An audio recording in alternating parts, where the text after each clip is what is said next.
Hello, good people. Name's Dan Fitch, Harlemnineteen, and this right here is called Harlem.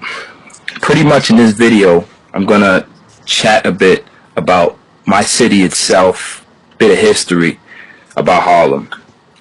Well, Harlem, New York has been around for decades at least, and the city is populated mostly African Americans, Latinos, but nowadays more races of people are coming. Not a problem. And so the thing with Harlem is, it's a city of great history. The African American people have come a long way to bring about that history, whether it's jazz, music, people like Jackie Robinson, who used to play at Brooklyn Dodgers, and also Magic Johnson. Years ago in the 2000s, he created the Magic Johnson movie theater as part of his group of movie theaters right on 124th Street and 8th Avenue, I believe. Yeah, and I've been going there for years.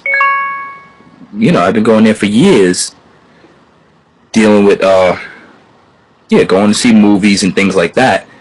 And people like Dizzy Gillespie, let me see, who else? Well, Mike Tyson was a guy he's from Brownsville, well, but still, I met Mike Tyson personally years ago, like in 2000, 99. The man was like, I got his autograph, and my man went to get a 50 cent icy.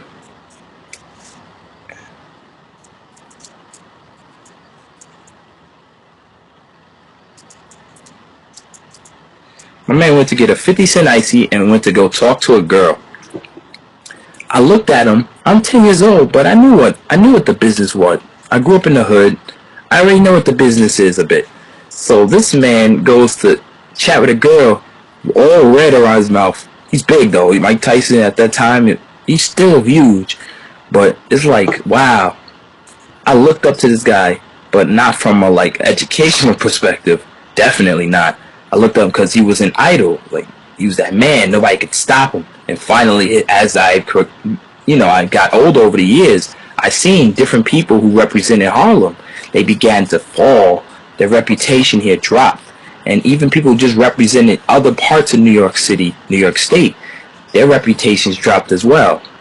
Governor Patterson, one of the funniest governors we've had. My man, he came out about everything. But Harlem, I rep Harlem so hard because our history is being taken from us, and I'm the type of person, I'm willing to bring that history back. I'm willing to bring that representation back. And that's why I admire people like Jeffrey Canada, who represents the Harlem Children's Zone, because when I was 11 years old, living in Harlem, New York City, when I was about 11 years old, 12 years old. I moved around 13 years old to Staten Island. Yeah, to Staten Island, New York. And I was working with the Harlem Children's Zone. They were literally paying me checks to volunteer, to go to workshops, go on trips with fellow kids my age and older and younger, karate. We've had after-school programs, homework help, tutoring services. We've done community service projects. We had a garden right next to the church. It was a Catholic church. It's still there. It should still be there. It's on 118th Street between St. Nicholas and Frederick Douglass Boulevard. No. St. Nicholas and 8th Avenue, I believe. And that's my old block.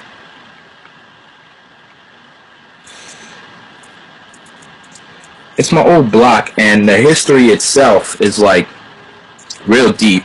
So, Harlem Children's Zone has a representation for those struggling families in the urban neighborhoods, just to keep the kids out of trouble. And me, I wasn't really the type of kid to get into too much trouble.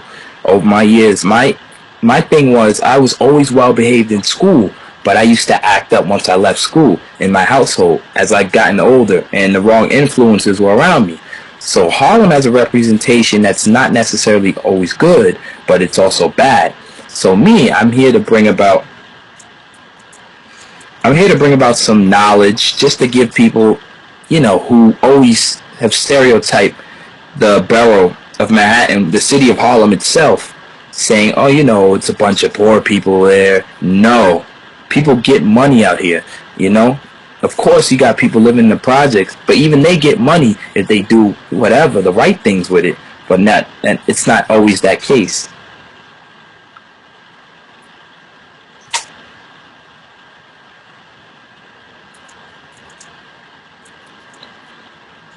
It's not always that case. So, you know, I'm the type of person where once I get new information about big projects and things like that, even in my busy time, I will find a way to get in connection with that project, or I will at least spread the information about it through my social networking sites, Twitter and Facebook. And the thing is, I have my own group. It's called the, Useful Data and Things. It's pretty much a random group where I bring about random information to people throughout the U.S. and even more. Mostly my stuff is in New York City, so usually my own friends. I know from the 5 boroughs of New York.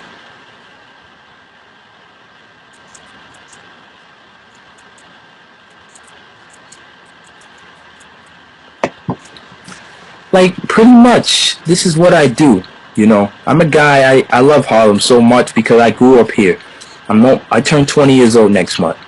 I've lived in Harlem. I was born in Spanish Harlem, raised in Spanish Harlem, Washington Heights, grew up in West Harlem, regular part of Harlem, lived in Staten Island, New York, lived in the South Bronx, I lived in Queens Village, and I've even lived in I've lived in Bed-Stuy, Flatbush, Crown Heights.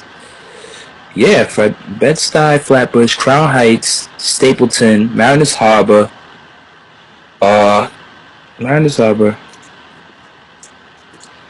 Harlem, Washington Heights. I lived in Kissimmee, Florida for 6 days.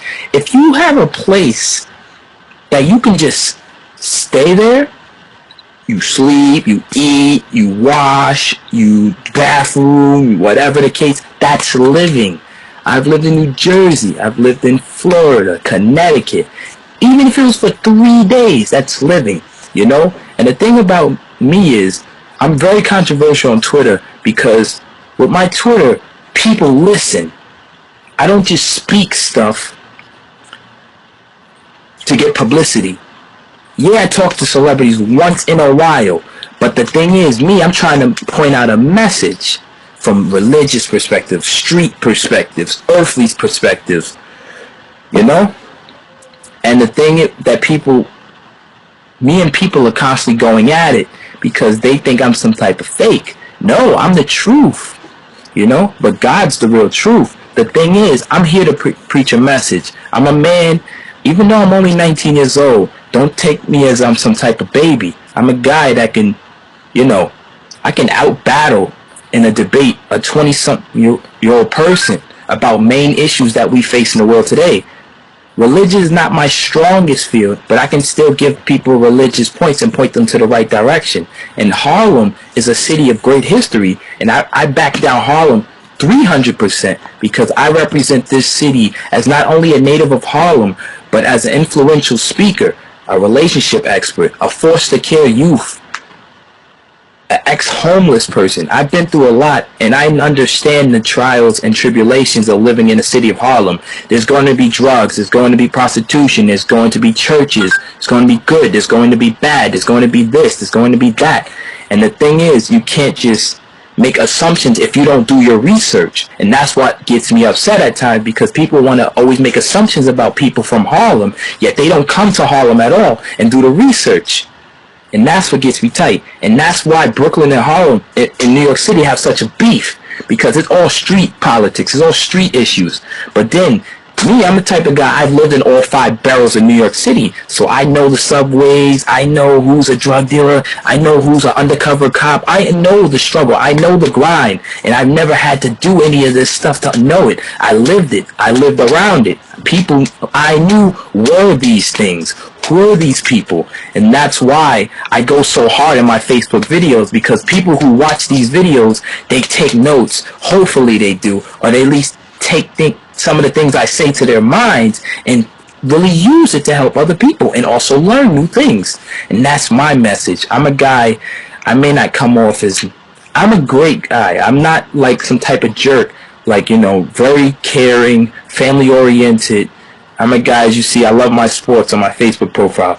My Facebook page is made like a museum. I'm here to spread great information, and you can use that information yourself for whatever purposes, as long as it's not bad. And that's what it's about. And so I'm a guy that's just in college trying to become a social worker. I might even become a relationship expert on the side. I am already a relationship expert because of the fact that my relationships I've had with different girls and people in general have not always been strong. I'm now learning the things, the different factors as to why that is the way it is. And so I'm pretty much the type of person, if a girl comes to me and tells me about a boyfriend, she tells me, oh, he's treating me wrong. I'm like, okay, tell me a bit about yourself. Why is he treating you wrong?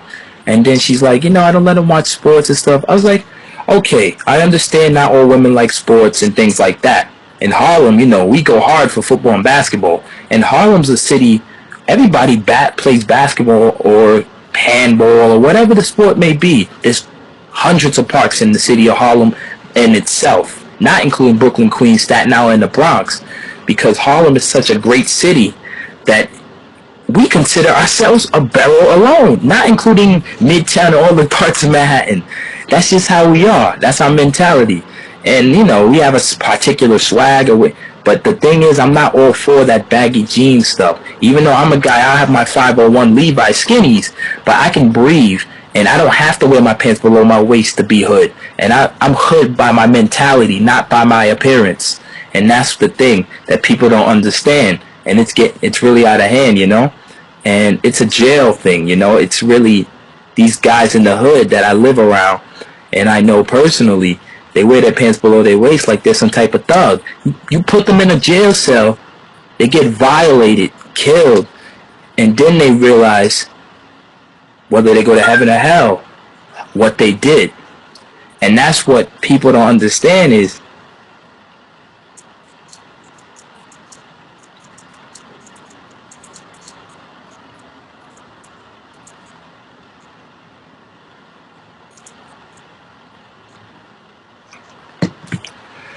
the thing is, people are constantly going to get at you, but what you want to do is always do the right thing, There's always going to be haters out there, and me being a person from Harlem, I rep my city so hard because there's always somebody trying to bring our city down. And the thing is, a lot of African Americans are getting kicked out of Harlem, and I'm not all for that because these Caucasian people in New York City, they swear that they're better than somebody because they have higher educations. I beg to differ. You actually stole our history from us. Your European ancestors stole our African American people's histories from us. And those African Americans who are still wise enough to understand that will fight. If not always physically, but through a mental and paper perspective to prove we were great people. We were kings. We were priests, we were all types of things. We started history for other races because throughout the world there's been a lot of mixing and matching biologically. That's why there's a lot of confusion about different issues in politics, religion, and much more. And so Harlem itself is such a great city that it has a representation that even people in California in the urban streets know about. And we, of course, know about how they get down in Compton, California, Los Angeles, California, San Diego. San Francisco has its own little secret reputation as well. And so that's the thing about Harlem. We're so unique in the way we carry ourselves out. We have the hood, but we also have the religious side of Harlem. We have the good and we have the no good side of Harlem. We have the relationships, celebrities, famous people. We have so much history that I'm the type of person to make sure our history is further brought out, more further, because this is a place I was born in, I'm not like everybody else. I'm unique. I'm rare. And I don't want to be like everybody else. Yeah, I wear Jordans. Yeah, I wear Levi's. Yeah, I buy myself name brand clothing. Yeah, I go to church. God bless. Why wouldn't I? Grew up in the church. Was baptized at like 7 years old. When I used to wear an afro and never had glasses. So, I understand my history about my city of Harlem. Like, if you're from Staten Island, Bronx, Georgia, Atlanta, Connecticut, I don't know, East Rutherford, New Jersey, Rhode Island, Pennsylvania, that's your city. You want to have that relationship with your city. You want to learn about your city because there might be somebody trying to take your city down. If it's not always physical, it may not be that way. It could be from a mental perspective. It could be from a written documentative perspective. And so you want to be the type of person to actually fight for what you believe in and fight for yours.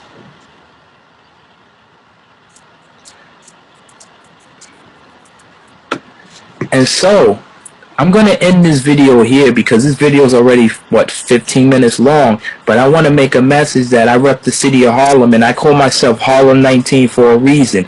When I first turned 19, I started getting more into my poetic stuff. And I rep the city of Harlem to the day I die. And I rep Yankees and Lakers all day.